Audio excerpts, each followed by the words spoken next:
Il arrive parfois dans la vie que l'on tende la main avec une sincérité totale, sans arrière-pensée, simplement parce que c'est la chose juste à faire. Et que des années plus tard, on se rende compte que cette même main tendue a permis à quelqu'un de nous faire tomber. Avec le recul, une question douloureuse surgit alors presque malgré nous. Si j'avais su, est-ce que j'aurais agi de la même manière ? Cette question n'est pas seulement psychologique, elle est profondément thoraïque. Elle traverse toute la paracha de Shemot. Je voudrais commencer par une histoire qui dérange un peu, mais qui dit beaucoup de vérité sur l'être humain. La synagogue est pleine à craquer. C'est le soir de Kol Nidre, de Yom Kippour. Les portes sont fermées, les cœurs sont ouverts, tout le monde est prêt à entrer dans le jour le plus saint de l'année. Un homme s'approche du Rav. Il n'est pas arrogant, il est sincère et il lui dit « Rav, j'ai eu une bonne année. Je n'ai pas particulièrement fauté. Je ne me sens pas coupable. Je ne vois pas sur quoi je dois faire teshuva. Qu'est-ce que je dois confesser ?» Le Rav le regarde longuement et lui dit « Écoute, dans l'immeuble à côté, il y a un voyou. Il fait vivre un enfer à sa famille et à la synagogue. Va, donne-lui des coups, puis reviens. Et quand tu regretteras d'avoir frappé un juif, tu diras le vidouille avec un cœur brisé, tu te confesseras. » L'homme hésite, mais il y va. Il trouve le voyou allongé tranquillement dans la cour, il le frappe fort et il s'en va. En marchant, son cœur se serre. Il se sent mal, il pleure immédiatement. Comment ai-je pu frapper un juif ? Et donc, son sentiment de culpabilité se réveille. Soudain, une voix crie derrière lui. C'est la femme du voyou. « Merci, merci, monsieur, infiniment. Tu n'imagines pas la mitzvah que tu viens de faire. » Cette histoire nous prépare à comprendre quelque chose de très profond. Le bien et le mal ne sont jamais aussi simples qu'on le croit. La paracha de Shemot nous raconte l'apparition de Moshe Rabbeinu. Il grandit dans le palais de Pharaon, il a tout, le confort, le pouvoir, la sécurité, et pourtant un jour, il décide de sortir. La Torah dit, il sortit voir la souffrance de ses frères. Il ne regarde pas de loin, il ressent la souffrance de ses frères. Et là, il voit une scène insoutenable. Un Égyptien frappe un Juif. Mais les sages révèlent ce que la Torah ne dit pas explicitement. Cet Égyptien n'était pas juste un soldat, c'était un contremaître sadique.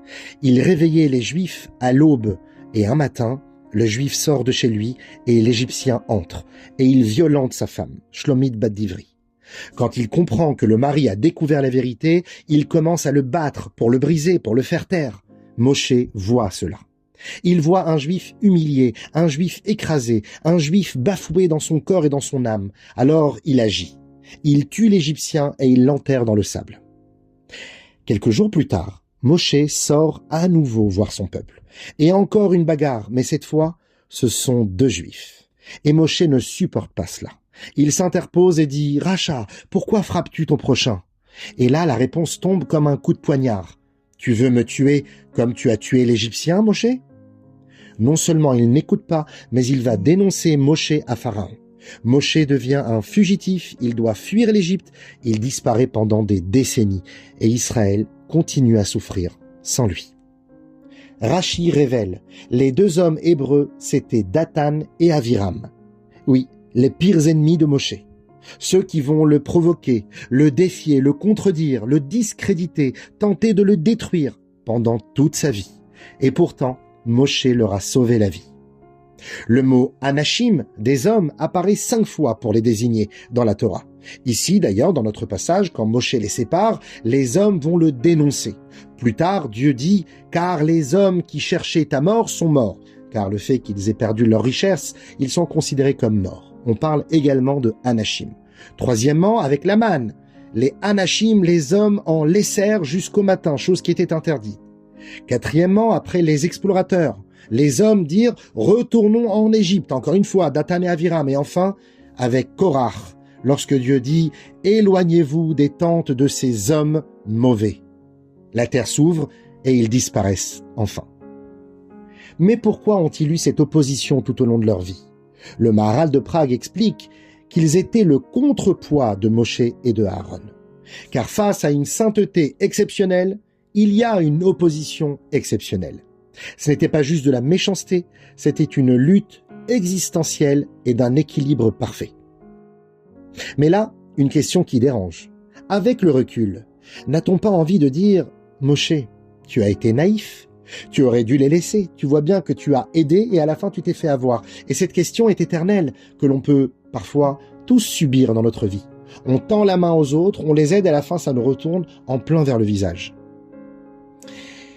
La fin de la paracha révèle une autre facette. Après la première mission de Moshe Rabbeinu, la situation empire. Pharaon durcit le travail. Et des contremaîtres juifs sont invités et ordonnés à frapper leurs frères. Ils sont incapables de le faire.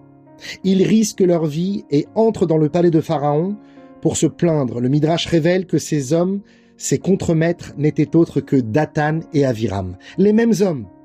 Le rabbi conclut, Dathan et Aviram ont agi pour le bien d'Israël. Ils ont fait preuve de Messirut Nefesh. Et maintenant, un Midrash absolument bouleversant. Lorsque les Bnei Israël sortent d'Égypte, le Midrash explique que Dathan et Aviram ne sortent pas. Ils restent avec Pharaon. Ils pensent que l'Égypte est la vraie terre promise. Mais plus tard, ils se retrouvent face à la mer Rouge. Pharaon et son armée se noient. Et là, le Midrash révèle quelque chose d'incroyable. La mer s'est ouverte une seconde fois, uniquement pour Dathan et Aviram. Pourquoi ? Parce que Dieu n'a pas oublié. Il n'a pas oublié leur sacrifice pour Israël en Égypte. Même eux. Même eux. Alors, qui étaient-ils vraiment ? La réponse est profonde. Il n'existe pas de juifs totalement mauvais. Il existe des blessures, des jalousies, des obsessions, des chutes. Mais au fond, il y a toujours une âme divine. Voici une histoire vraie. Un journaliste israélien qui avait écrit un article désobligeant contre un politicien passe devant le rabbi et reçoit le fameux lekar, le gâteau au miel avant Rosh Hashanah. Le rabbi lui dit, vous savez, on ne doit pas écrire comme cela sur un autre juif. Pourquoi ? Eh bien parce que même les fauteurs d'Israël sont pleins de mitzvot comme une grenade. La faute, elle est là, mais elle est extérieure. Elle ne définit jamais l'essence. Voir un juif comme le rabbi le voyait, c'est voir au-delà des fautes. C'est croire en l'âme. C'est croire que comme nous, il veut le bien. C'est de le sauver, même s'il nous fait parfois du mal. Comme il est écrit, Ve'ahavta l'ereacha kamocha. Certains de nos sages expliquent, Ve'ahavta et tu aimeras l'ereacha, celui même qui te fait du rat, du mal. Alors voilà le regard que nous devons avoir. Un regard qui ne nie pas la réalité des fautes, mais qui refuse de réduire un être humain à ses chutes. Un regard qui voit l'âme avant l'erreur, la profondeur avant la façade. Et lorsque nous apprenons à regarder ainsi, alors parfois la mer peut encore s'ouvrir.